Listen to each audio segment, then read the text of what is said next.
Janasena party అధినేత రాష్ట్ర ఉప ముఖ్యమంత్రి పవన్ కళ్యాణ్ జన్మ దినోత్సవ వేడుకలు పురస్కరించుకొని సామాజిక సేవా కార్యక్రమాలు విశాఖలో ఈ నెల 30 నుండి వచ్చే నెల సెప్టెంబర్ 2 వరకు పండగ వాతావరణంలో పార్టీ శ్రేణులు అభిమానుల నడుమ పెద్ద ఎత్తున నిర్వహిస్తున్నట్లు విశాఖ దక్షిణ నియోజకవర్గం శాసన సభ్యులు విశాఖ జిల్లా జనసేన అధ్యక్షులు సిహెచ్ వంశీకృష్ణ శ్రీనివాస్ యాదవ్ తెలియజేశారు. బుధవారం రాజేంద్ర నగర్ లో జనసేన పార్టీ కార్యాలయంలో నిర్వహించిన విలేకరుల సమావేశంలో ఆయన మాట్లాడుతూ జనసేన అధినేత పవన్ కళ్యాణ్ పుట్టినరోజు వేడుకల సందర్భంగా ఆయన ఆశయాలకు అనుగుణంగా కాలుష్య నివారణ పర్యావరణ పరిరక్షణ కోసం ఈ నెల 30న విశాఖ నగరం అంతటా పార్టీ శ్రేణులతో మొక్కల కార్యక్రమాన్ని నిర్వహిస్తున్నట్లు పేర్కొన్నారు.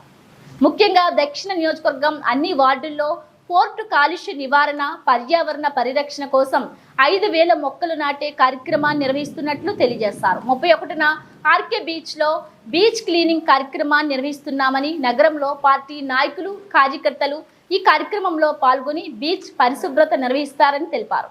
వచ్చే నెల సెప్టెంబర్ 1న ఉదయం 7 నుంచి రాత్రి 8 వరకు రాజేంద్ర నగర్ లో ఉన్న జనసేన పార్టీ కార్యాలయంలో మెగా రక్తదాన కార్యక్రమం నిర్వహించనున్నట్లు తెలిపారు.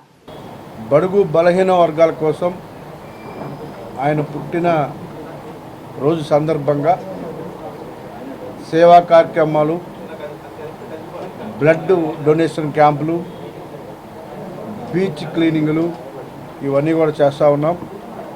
ముఖ్యంగా 30వ తారీఖున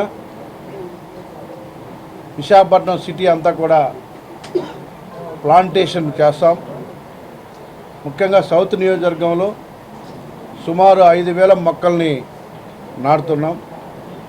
ఆ ప్రాంతం అంతా కూడా కాలుష్యం ఉంటుంది కాబట్టి దానికి అటు అటవీ శాఖ కానీ ముఖ్యంగా పోర్టు వాళ్ళు పూర్తిగా సహకరిస్తూ ఉన్నారు. ఆ ప్రాంతాన్ని అంతా కూడా గ్రీనరీ చేయాలని చైర్మన్ గారికి ఆ టీం అందరూ కూడా మనస్ఫూర్తిగా ధన్యవాదాలు. మొత్తం ఉదయాన్నే స్టార్ట్ అయ్యి సౌత్ నియోజకవర్గం అంతా కూడా మొక్కలు ప్రతి వార్డులో కూడా మొక్కలు నాటే కార్యక్రమం చేస్తాం. అలాగే అన్ని నియోజకవర్గాల్లో కూడా మొక్కలు నాటుతాం. పవన్ కళ్యాణ్ గారి యొక్క ఆశయాల కోసం ఈ ప్రజలకు ఆయన ఏం చేయాలని కోరుకుంటున్నారో అదే బాటలో జన సైనికులందరం కూడా నాటడానికి సిద్ధంగా ఉన్నామని చెప్పి మీకు తెలియజేస్తూ ఉన్నాం. 31 మార్నింగ్ 7 గంటలకి ఆర్కే బీచ్లో బీచ్ క్లీనింగ్ చేస్తాం. ఆ కార్యక్రమంలో పాల్గొంటారు. ఆ తర్వాత సెప్టెంబర్ 1 ఉదయం 7 గంటల నుంచి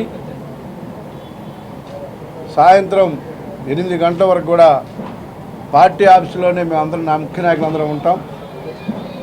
ఇక్కడ బ్లడ్ డొనేషన్ క్యాంపు కంటిన్యూగా రన్ అవుతూ ఉంది మార్నింగ్ నుంచి ఈవినింగ్ వరకు. అలాగే పార్టీలో జాయినింగ్స్ కూడా ఉన్నాయి చాలా. ఆ జాయినింగ్స్ అన్నీ కూడా అదే రోజున ఇక్కడే జాయినింగ్స్ కూడా అన్నీ కూడా పెడతాం.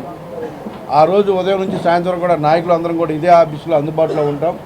ప్రతి ఒక్కరు కూడా ఎవరైతే ఈ రాష్ట్రంలో బ్లడ్ కొరతతో ఇబ్బంది పడుతున్నారో ప్రతి ఒక్కరికి కూడా బ్లడ్ ఇచ్చే విధంగా జన సైనికులు అందరూ కూడా బ్లడ్ ఇస్తూ ఉన్నారు. ఇక్కడ చాలా బ్లడ్ కొరత ఉంది విశాఖపట్నంలో. ఆ కొరతను తగ్గించడానికి మా వంతు మేము కృషి చేస్తాం. ఇకపోతే పుట్టినరోజున 2వ తారీఖున 98 వార్డులో కూడా బర్త్డే సెలబ్రేషన్ జరుగుతాయి. ఎక్కడ ఇన్ఛార్జీలు అక్కడ అన్ని కార్యక్రమాల్లో పాల్గొంటారు. వాడవాడలో కూడా ఒక పండుగ వాతావరణంలో పవన్ కళ్యాణ్ గారి యొక్క బర్త్డే సెలబ్రేషన్ జరుగుతాయి. పేదలకి అండగా ఉండడమే లక్ష్యం, బడుగు బలహీన వర్గాలకు అండగా ఉండడమే లక్ష్యం. కాబట్టి ఎన్నో సేవా కార్యక్రమాలతో ఒక పండుగ వాతావరణంలో వచ్చే 3 రోజులు ఉంటున్నాయని చెప్పేసి మీకు తెలియజేస్తూ ఉన్నాం. రానున్న రోజుల్లో పవన్ కళ్యాణ్ గారి ఆశయాలు, పవన్ కళ్యాణ్ గారి యొక్క ఏదైతే కోరుకుంటున్నారో ఈ రాష్ట్ర ప్రజలకి సేవ చేయాలని ఎన్నో విధాలుగా ఆయన మనసులో ఉన్న కోరికలన్నింటినీ కూడా ఇవాళ ఉప ముఖ్యమంత్రిగా ఆయన చేస్తుంటే మా వంతు కూడా మేము సహకరిస్తాం. ప్రతి ఒక్క జనసైని కూడా ఆయన కోరికలు కానీ ఆయన ఆశయాల కోసం కష్టపడాలని చెప్పేసి మేమందరం కూడా డిసైడ్ అయ్యాం. కాబట్టి ఇవాళ ఒక అద్భుతమైన పరిపాలన జరుగుతుంది ఈ రాష్ట్రంలో. అందులో మేము భాగస్వాములమైనందుకు చాలా హ్యాపీగా ఉంది. ముఖ్యంగా విశాఖపట్నంలో అభివృద్ధి కార్యక్రమాలు అన్నీ కూడా ఊపందుకుంటూ ఉన్నాయి. నిన్నే రివ్యూ మీటింగ్ కూడా అయింది. రానున్న రోజుల్లో విశాఖపట్నంకి సంబంధించి ఫ్లైఓవర్స్ కానీ రోడ్స్ కానీ అలాగే ఇంటర్నేషనల్ ఎయిర్పోర్ట్ కానీ అలాగే బీచ్ రోడ్డు కానీ ఇవన్నీ కూడా అతి త్వరలోనే స్టార్ట్ అవబోతున్నాయని చెప్పేసి మీ అందరూ కూడా రైల్వే జోన్